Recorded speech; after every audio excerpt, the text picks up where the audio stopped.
Hallelujah. परमेश्वर की presence में आपका स्वागत है सबका। अपने पड़ोसी को बोलो, तुम परमेश्वर की हुजूरी में हो, आज तुम सेम नहीं रहोगे। आमीन। कितने लोग चाहते हैं अपने जीवन को बदलना? बाइबल में एक ही बात लिखी। आज मेरा सिर्फ प्रार्थना करने का दिल था यहाँ पे आके। आज मेरा प्रचार करने का दिल नहीं था। मुझे परमेश्वर याद करवा रहे थे जब ये सेवकाई शुरू हुई थी, और मुझे याद है कि परमेश्वर ने हमें बोला था कि 7 दिन रात के रोजे रखो और मैं तुम्हारे जीवन के द्वारा कुछ करूंगा, वो चीजें जो तुम अभी नहीं समझ सकते। और हमें याद है कि मेरी टीम में कुछ जनों ने और हमने 7 दिन रात के हम जब रोजों में गए थे, और मुझे याद है कि उन रोजों में जब बहुत सर्दी थी, और ये बात मैं आपको इसलिए बता रहा हूं कि आज आप समझ पाए कि परमेश्वर आपके जीवन से क्या चाहते हैं। आमीन। और जैसे ही हम वो रोजे रख के, बहुत सर्दी थी, वो जनवरी के दिन थे, और आग सेक रहे थे, और जैसे ही हम वहां बैठे थे 3 जने, एक बूढ़ा व्यक्ति मेरे पास से गुजरा, बहुत बूढ़ा, और मैंने ध्यान से जब उसकी ओर देखा, उसके पांव में सॉक्स, जुराबे नहीं थी, और मैंने अपनी टीम से कहा कि उससे पूछ के आओ कि उसने जुराबे क्यों नहीं पहनी, मैं उसको कुछ देता हूं ताकि वो पहने। जब वो उससे पूछने के लिए गए, उसने कहा कि मेरे पास इतना पैसा है कि मैं जुराबों का ढेर ले सकता हूं, लेकिन मुझे कोड है, मैं जुराबे नहीं पहन सकता। और जैसे ही हमने उसकी पूरी बॉडी देखी, उसकी बॉडी खून से पूरी लिपटी हुई, उसको व्हाइट कोड था उसको। और परमेश्वर ने मुझे कहा इसकी मूवी लो, इसकी वीडियो बनाओ। और हमने उसे ऊपर बुलाया, जब वो ऊपर चर्च लगती थी मेरे घर के ऊपर, और उसकी पूरी वीडियो ली, और उन 7 रोजों के अंदर जब उस पर प्रार्थना की गई, थोड़े बाद वो बिल्कुल ठीक था, और उसकी फिर वीडियो ली हमने। और अभी जब थोड़े दिन पहले, आई थिंक 3 या 5 दिन पहले, जब मैं प्रार्थना में था, परमेश्वर ने मुझे कहा कि चर्च को बोलना है कि 1 दिसंबर से लेके 7 दिसंबर तक आपने दिन के 7 रोजे रखने। आमीन। और मैंने देखा है आत्मा में आपको बदलते हुए। आमीन। एक बात को हमेशा याद रखो, जब कुछ नहीं आपके जीवन में बदल सकता, तब परमेश्वर की हुजूरी उन चीजों को बदलती है। आमीन। अगर कोई चीज, अगर जिसको आप बदलते हुए देखना चाहते हैं और वो बदल नहीं रही, अगर जिसको आप चेंज होते हुए देखना चाहते हैं और वो चेंज नहीं हो रही, तो बाइबल में एक ही बात लिखी, केवल परमेश्वर की उपस्थिति उन्हें चेंज कर सकती है। अगर इस क्रिश्चियनिटी में मसीह, अगर सबसे अच्छी बात कोई है, तो ये केवल ये बात है कि परमेश्वर के साथ साथ चलना, जिस तरह हनोक परमेश्वर के साथ साथ चला। आमीन। सबसे भली बात क्या है कि जैसे हनोक परमेश्वर के साथ चला, हम परमेश्वर के साथ साथ चलें। और परमेश्वर के साथ चलना शरीर में कभी भी आसान नहीं है, इसीलिए शारीरिक लोग कभी भी परमेश्वर के साथ नहीं चल सकते। और बाइबल बताती, रोजे हमारी मदद करते हैं कि हम शरीर से बाहर आके परमेश्वर की आत्मा की आवाज को सुन सकें और परमेश्वर के साथ साथ चल सकें। इन रोजों के बाद आप कुछ डिसीजन लेंगे जो आप कभी भी ले नहीं पा रहे थे, और वो डिसीजन परमेश्वर की ओर से होंगे। आमीन। और आप देखेंगे अपने आप को बदलते हुए इन रोजों के बाद। परमेश्वर की हुजूरी आपको बदलती है, जो चीजें आप कभी भी नहीं बदल सकते, जो सेवकाई आप कभी भी बढ़ा नहीं सकते, जो परिवार आप कभी चेंज नहीं कर सकते, जिस पति का मन आप कभी बदल नहीं सकते, जिस भाई का मन आप बदल नहीं सकते, जिस व्यक्ति का मन कभी आप चेंज नहीं कर सकते। अगर आप परमेश्वर की प्रेजेंस में चले जाएं, आप उसके मन को बदलता हुआ पाएंगे। बाइबल कहती है, मेरे धर्म और राज्य की खोज कर, दुनिया की सारी वस्तुएं तुझे पीछे पड़ के मिलेंगी। आमीन। इसलिए अब टाइम आ चुका है कि क्राइस्ट की बॉडी में, यीशु मसीह के देह में, हम परमेश्वर के आत्मा को, उसके धर्म और राज्य को अब खोजना शुरू करें। कितने तैयार हैं खोजने के लिए परमेश्वर को? प्रार्थना एक अलग बात है, खोजना एक अलग बात है। बाइबल में लिखा इब्रानिया 11:6 में, परमेश्वर अपने खोजने वालों को प्रतिफल देते हैं। बाइबल में लिखा, जब दानियल ने एक अलग तरह के उपवास रखे 21, और लिखा जब उसने सोचा ही था कि मैं परमेश्वर की ओर, लोग उपवास रखते हैं अपने आप को चंगा करने के लिए, लोग उपवास रखते हैं अपनी चंगाई के लिए, अपनी बरकत के लिए, लेकिन जो आत्मिक व्यक्ति हैं वो उपवास इसलिए रखते हैं, परमेश्वर हमको बढ़ाए और अपनी बातों को हमें सिखाए। अगर आप सच्चे किसी मसीह को देखेंगे, उसका सबसे ज्यादा जो कंसर्न होगा, जो ध्यान होगा, वो इस बात पे होगा कि परमेश्वर को मैं प्रसन्न कैसे कर पाऊं। ऐसी कौन सी मेरे जीवन में चीज है जो अच्छी नहीं और मैं उसे छोड़ूं, और ऐसी कौन सी चीज है जिसे परमेश्वर पसंद करते हैं उसे मैं अपने जीवन में अपनाऊं। यीशु मसीह ने कहा, अंत के दिन में मैं भेड़ों को एक साइड और बकरियों को एक साइड करूंगा, और भेड़ों को बोलूंगा, मेरे पिता के मुबारक लोगों, जाओ और स्वर्ग में चले जाओ जो तुम्हारे लिए तैयार किया गया, और बकरियों को बोलूंगा कि जाओ मेरे श्रापित लोगों, जाओ उस नरक में जो तुम्हारे और शैतान के दूतों के लिए और शैतान के लिए तैयार किया गया। बकरी अगुवाई नहीं चाहती, लेकिन भेड़ हमेशा अगुवाई चाहती है। बकरी बिना अगुवाई के भी चल सकती, भेड़ बिना अगुवाई के कभी नहीं चल सकती। भेड़ थोड़ी दूर तक देख पाती है, भेड़ मासूम होती है और भोली होती है। हालेलुया। भेड़ को अगर गड्ढे में फेंक दो, बाहर आने का यत्न तब तक करती है जब तक वो मर नहीं जाती। ये एक विश्वासी की खासियत होती है, अपने जीवन में आत्मा की बातों की ओर ध्यान देना, और किस तरह से मैंने शुद्ध जीवन को जीना है, और किस तरह से वो जीवन जीना जो परमेश्वर को प्रसन्न कर सके। हालेलुया। परमेश्वर के दास बताते हैं कि वॉरियर जो योद्धा व्यक्ति हैं, वो चैलेंज के रूप में लेता हर चीज को। कुछ बातें मुझे तब समझ नहीं आती, लेकिन जब परमेश्वर का आत्मा मुझे याद करवाता, मुझे समझ आती कि परमेश्वर के दास ने अब क्या बोला था आत्मा में। आमीन। हर बात को चैलेंज के रूप में लेता है, आम व्यक्ति उसे आशीष या श्राप के रूप में लेता है। हालेलुया।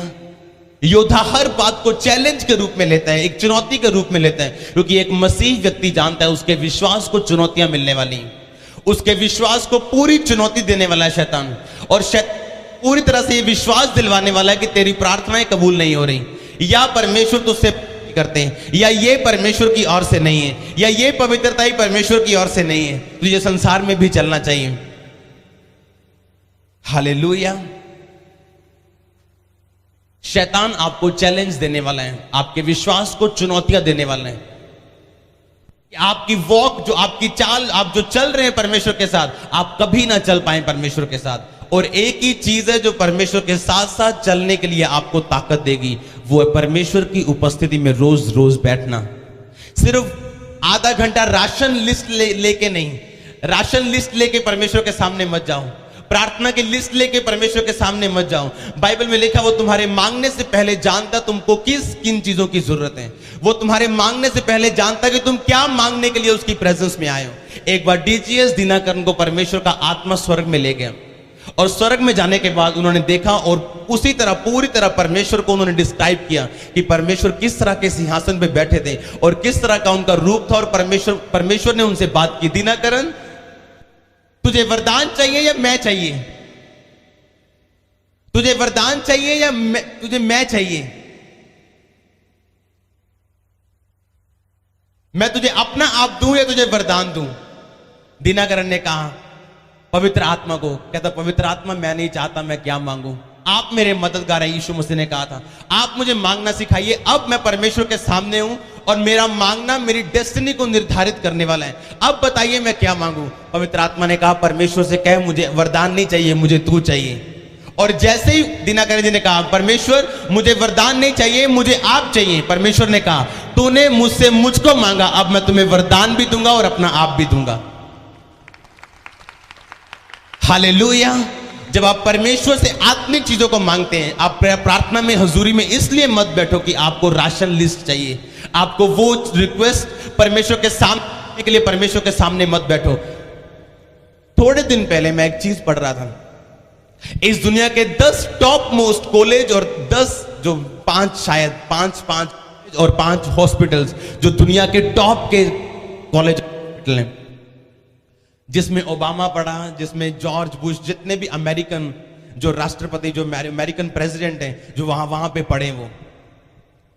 और उनमें से कुछ कॉलेज, कुछ नहीं सभी कॉलेज किसी ना किसी की गिविंग से शुरू हुए।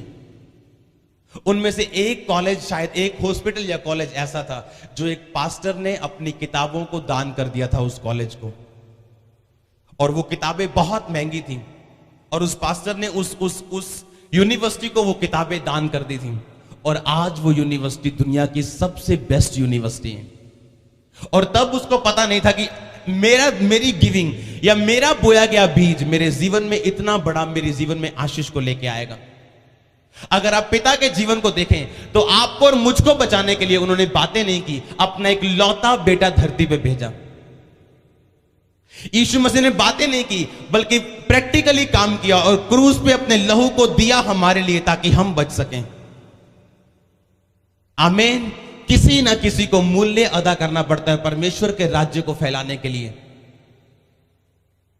आज हम जब अफ्रीका में बेदारी को देखते हैं, हमने लाखों मौतों को नहीं देखा जो वहां पे यीशु मसीह के नाम के कारण हुई थी। आज हम देखते हैं उधर उस यूपी की तरफ परमेश्वर के काम को बढ़ते हुए, आप ये नहीं जानते कि यूपी और बिहार को क्रिश्चियन लोगों की कब्र कहा जाता था। कोई ना कोई प्राइस पे करता है परमेश्वर के किंगडम के लिए। और जब मैं उन कॉलेजेस और उन हॉस्पिटल की लिस्ट को पढ़ रहा था तो किसी ना किसी ने वहां उसको शुरू करने के लिए अपना जीवन, अपना सब कुछ कुर्बान कर दिया था। और आज वो दुनिया के बेस्ट हॉस्पिटल और बेस्ट कॉलेजेस में से, यूनिवर्सिटीज में से एक है। आमीन। बाइबल में लिखा, पौलुस ने कहा कि मैं इब्रानियों का इब्रानी हूं, मेरी पोजीशन बड़ी थी लेकिन मैंने सब कुछ कूड़ा समझा और मैंने परमेश्वर के राज्य को फैलाने के लिए सब कुछ दे दिया, और ताकि परमेश्वर के काम में खटी ना हो। यीशु मसीह ने कहा, मजदूर थोड़े हैं लेकिन फसल पक चुकी है, रूहें तैयार है लेकिन मजदूर थोड़े हैं।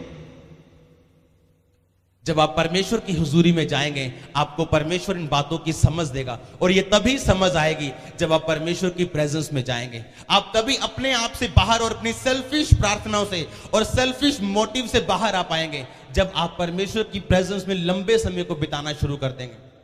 तब आप समझ पाएंगे कि परमेश्वर की मर्जी आपकी जिंदगी में क्या है और परमेश्वर आपकी जिंदगी से क्या चाहते हैं। तब एक अजीब सामर्थ को आप महसूस करेंगे अपने दिल में, एक अजीब प्यास को आप अपने दिल में महसूस करेंगे जो परमेश्वर की रूहों को बचाने की होगी। आमीन। किसी ना किसी को प्राइस पे करना पड़ता है, और वो प्राइस, सबसे बड़ा प्राइस उनका टाइम, उनकी जिंदगी होती है परमेश्वर में। सब जन खोलेंगे यूहन्ना की अंजील 5 उसकी 1 आयत को पढ़ेंगे सब जन।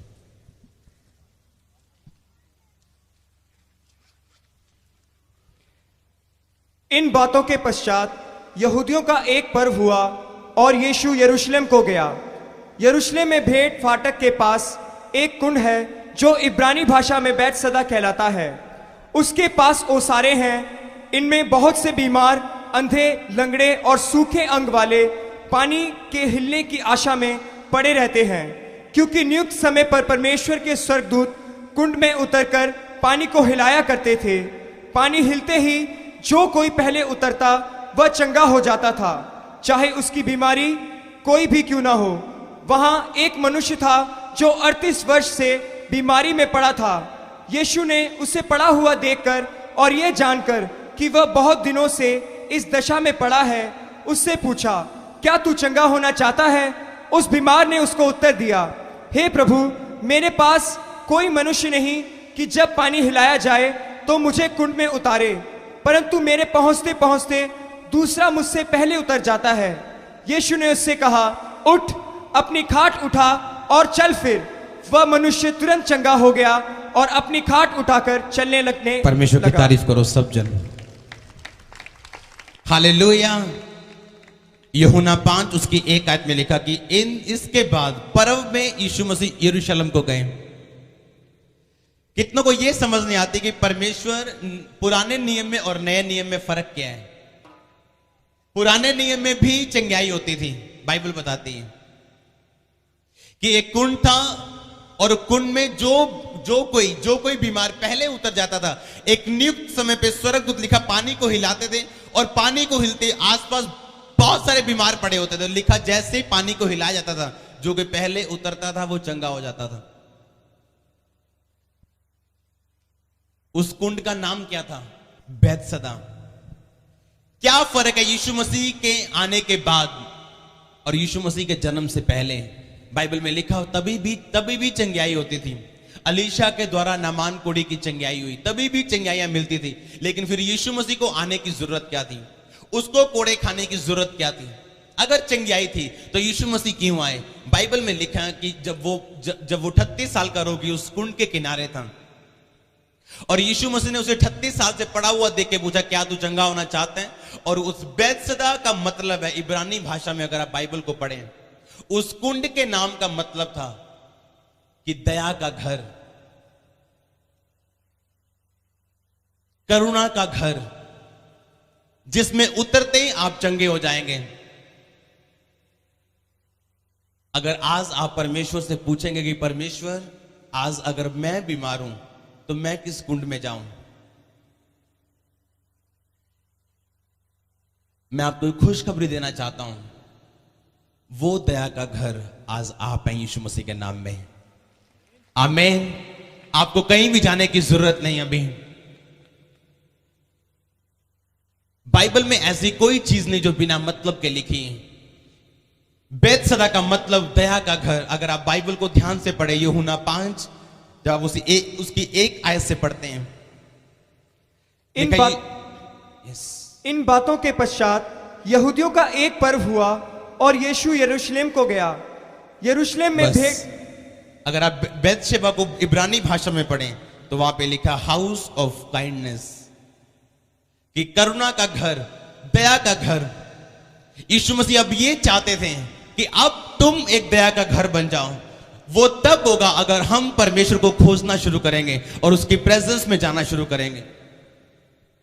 हॉस्पिटल में लोग मरते जाएंगे अगर आप फैसला नहीं करेंगे जाके सुसमाचार को देने का, क्योंकि बाइबल के अनुसार अब आप चलते और फिरते दया के घर हैं। आमीन। अब यीशु मसीह ये चाहते हैं कि कोई व्यक्ति उठे और परमेश्वर को दिखाने का जो दम रखता हो, जो ये परमेश्वर को बोले कि परमेश्वर, मैं सारी अभिलाषाओं को छोड़ते हुए, पापों को छोड़ते हुए, अब मैं आपके दया का घर बनने के लिए तैयार हूं, करुणा का घर बनने के लिए तैयार हूं। आज भी लोग बीमार हैं 38 साल से, आज भी लोगों के घर में बीमारियां हैं, लेकिन परमेश्वर बाइबल में लिखा वो इंसानों के बिना काम नहीं करते। वो कर सकते हैं लेकिन ऐसा लगता है, एक परमेश्वर का दास कहते हैं कि परमेश्वर बिना प्रार्थना के कोई भी काम नहीं करते। इसीलिए आज एक मसीह व्यक्ति की जिम्मेवारी है सिर्फ परमेश्वर को खोजना, ना कि राशन लिस्ट लेके परमेश्वर के सामने जाना। हालेलुया। आज अगर अफ्रीका में बड़ी बेदारी आ चुकी है तो उसका कारण वो लोग थे जिन्होंने अपनी जान पे भी रख के परमेश्वर के सुसमाचार को वहां दिया, तब जब वहां पे बहुत थोड़े लोग यीशु मसीह को जानते थे। हालेलुया। अगर आप आज ध्यान से सर्वे करें इंडिया का, तो इंडिया में तकरीबन 20% लोग आज मसीह में आ चुके हैं। 20%, और ये बहुत बड़ी परसेंटेज है। हर 5वां व्यक्ति मसीह में आ चुके हैं। आज लोग मसीह के नाम को बहुत ध्यान से सुन रहे हैं। मेरे गले में क्रॉस नहीं है। अगर मार्केट में मैं ऐसे व्यक्ति से मिलूं जो क्रिश्चियन है, वो मुझे पहचान नहीं पाएगा मैं क्रिश्चियन हूं या नहीं। ऐसे ही हम बहुत सारे लोगों को देखते हैं जो मसीह में, लेकिन हम उन्हें पहचान नहीं पाते। किसी न किसी ने मूल्य अदा किया और परमेश्वर को खोजा है ताकि इतने सारे लोग परमेश्वर के उस किंगडम में आ सकें और अपने दुखों से आजाद हो सकें। कितनों को समझ आ रही है आज का वचन? पिछले हफ्ते एक बात बताएगी, बी ए रिस्पॉन्सिबल क्रिश्चियन। एक जिम्मेवार मसीह बनो जो ये जानता है कि अगर मैं ये काम नहीं करूंगा तो परमेश्वर ये काम नहीं करेंगे। अगर एक क्रिश्चियन व्यक्ति नशा बेच रहे हैं तो वो परमेश्वर के नाम को निंदा दे रहे हैं। अगर एक मसीह व्यक्ति लड़ाई और झगड़ा कर रहे हैं, वो परमेश्वर के नाम को निंदा दे रहे हैं। बाइबल में लिखा, जब मूसा ने इजराइलियों को छुड़ाया, लेकिन वो वहां नहीं पहुंच सके जहां परमेश्वर ने उन्हें जाने के लिए बोला था, तो पिछले लोगों ने निंदा की कि परमेश्वर उनको ले तो गया लेकिन वहां तक पहुंच पाया। लेकिन वो ये नहीं जानते थे कि उन लोगों की अपनी गलती के कारण, अपने व्यभिचार के कारण, अपने पाप के कारण वो वहां पे नहीं पहुंच सके जहां परमेश्वर उन्हें लेके जाना चाहता था। अपने पाप के कारण परमेश्वर के नाम को निंदा मत जाने दो। अपने व्यभिचार के कारण परमेश्वर के नाम को निंदा मत जाने दो। कितने समझ रहे मेरी बात को? अगर आप परमेश्वर के लिए खड़े हो जाएंगे ये सोच के कि आपके जीवन से परमेश्वर की महिमा होनी चाहिए, तो परमेश्वर की आशीषें आपके जिंदगी का एक हिस्सा होंगी। हालेलुया। अगर आप रिस्पॉन्सिबिलिटी ले लेंगे कि परमेश्वर मैं तैयार हूं आपके काम को करने के लिए, मुझे आप अनुग्रह दें, आप सब बातों को करने से पहले सोचेंगे कि क्या इस काम को करने से परमेश्वर की महिमा होती है या नहीं। जो पवित्र आत्मा आपके शरीर में बसता है वो नहीं चाहता इन आंखों के द्वारा आप व्यभिचार करें, वो नहीं चाहता ये पांव चोरी के लिए जाएं। जितना जितना आप पवित्रता में चलते जाएंगे, परमेश्वर का जो वचन, आप ये वचन पढ़ते हैं परमेश्वर का, ये नर्सरी वाले को और तरह से समझ आता है और बीए वाले को और तरह से, और यूनिवर्सिटी में जो पीएचडी कर रहा है उसे और तरह से समझ आता है।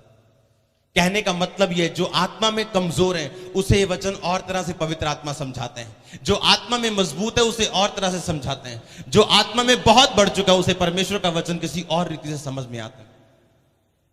ये बातें तब समझ में आएंगी अगर आप परमेश्वर की हुजूरी में जाएंगे और सिर्फ उसे खोजने के लिए जाएंगे, सिर्फ ये बात समझने के लिए कि क्यों मेरा जन्म हुआ। अगर पौलुस का जन्म अन्य जातियों को प्रचार करने के लिए हुआ था तो मेरा जन्म किस लिए हुआ है, आपको पता होना चाहिए। अगर आपको अपना आत्मिक बुलाहट के बारे में नॉलेज है तो शारीरिक आशीषें आपकी जिंदगी का हिस्सा होंगी जो आप परमेश्वर से मांग रहे हैं लेकिन आपको मिल नहीं रही। इब्रानियें 11:6 में लिखा कि परमेश्वर अपने खोजने वालों को प्रतिफल देता है। प्रतिफल का मतलब यह कि जो प्रार्थना आपने की थी और आपको उत्तर नहीं मिला, परमेश्वर को खोजने के साथ ही आपकी सब प्रार्थना का उत्तर परमेश्वर देना शुरू कर देंगे। कितनों को समझ आ रही? जो प्रार्थनाएं आपको कभी उत्तर नहीं मिला, जिनका जो आप जा रहे हैं लेकिन उत्तर नहीं मिला, बाइबल में लिखा है इब्रानियें 11:6 में कि परमेश्वर अपने खोजने वालों को प्रतिफल देता है। जब आप परमेश्वर को खोजते हैं बिना किसी लालच के, डीजीएस दिनाकर जब परमेश्वर के सामने गए, अगर वो परमेश्वर से वरदान मांगते तो शायद वरदान मिल जाते हैं, लेकिन परमेश्वर ने कहा तूने मुझसे मुझको मांगा है, अब मैं तुझे अपना आप भी दूंगा और मैं तुम्हें वरदान भी दूंगा। और उनकी गवाही बताती, उस दिन के बाद परमेश्वर के बड़े वरदान उनकी जिंदगी से काम करने शुरू हो गए। परमेश्वर भी ये देखते कि आप चंगाई के लिए परमेश्वर के पीछे, बरकत के लिए परमेश्वर के पीछे, अगर वो बरकत ना दे, अगर वो चंगाई ना दे, अगर वो आपको आशीष ना दे, क्या तभी भी आप पीछा करने के लिए तैयार हैं? अगर आप तभी भी पीछा करने के लिए परमेश्वर का तैयार हैं, तभी भी वो पवित्रता पे खड़े रहने के लिए तैयार हैं, ये साबित करता है कि आप परमेश्वर के खोजी हैं, आप परमेश्वर को खोजने वाले हैं, आप परमेश्वर को मानते हैं दिल से, आप उसके बेटे और बेटी हैं। अगर आपका पिता आपकी जरूरतों को पूरा करना बंद कर दे तो आप दूसरा पिता नहीं बना लेते कोई। अगर आपका पिता सुबह 10 रुपए आपको ना दे, आप पड़ोसी को अपना पिता नहीं बोलते। कितनों को समझ आ रही? लेकिन मसीही लोग ऐसा करते हैं, जब अपना पिता कुछ नहीं देता वो किसी को भी पिता कहने के लिए तैयार है। परमेश्वर का मकसद आपको दुख देना नहीं बल्कि आपके विश्वास को बढ़ाना है आपकी कठिन परिस्थितियों में। आमीन। बाइबल ये बताती है अब वो कुंड आप हैं, अगर आप परमेश्वर के हाथों में पूरी तरह से जाएं, अगर आप ये फैसला करें कि परमेश्वर मैं अपने जीवन से तेरे नाम को महिमा दूंगा और तुझे खोजूंगा और अपने पापों को छोड़ूंगा और तुझमें व्यवस्थित जीवन को जीऊंगा और तेरी हजूरी में जाऊंगा और सिर्फ तुझे खोजूंगा, दानों वरदानों को या अभिषेक को या प्रार्थना के उत्तर को नहीं, मैं सिर्फ तेरे लिए तेरी हजूरी में जाऊंगा। खड़े रहना मसीह में आसान नहीं अगर आप परमेश्वर को खोजे ना। जब तक आप परमेश्वर को खोजते रहेंगे परमेश्वर आपको नया बल और नई ताकत को देते जाएंगे। आमीन। कितनों को समझ आ रही है आज का वचन? अगर आप ध्यान से आज के कंसेप्ट को समझ जाएं कि परमेश्वर आपके जीवन से चाहते क्या हैं, क्या जिसने यीशु मसीह को कुर्बान कर दिया आपकी चंगाई नहीं मिलेगी या आपकी बरकत नहीं मिलेगी? अगर जिसने एक लौता बेटा, अगर आप किसी व्यक्ति को देखें जिसने आपके लिए अपना एक ही बेटा कुर्बान कर दिया हो, तो क्या अपनी जायदाद आपको नहीं देगा? वो चंगाई आपको नहीं देगा? कुछ भी अगर आपको चाहिए आपको वो देगा।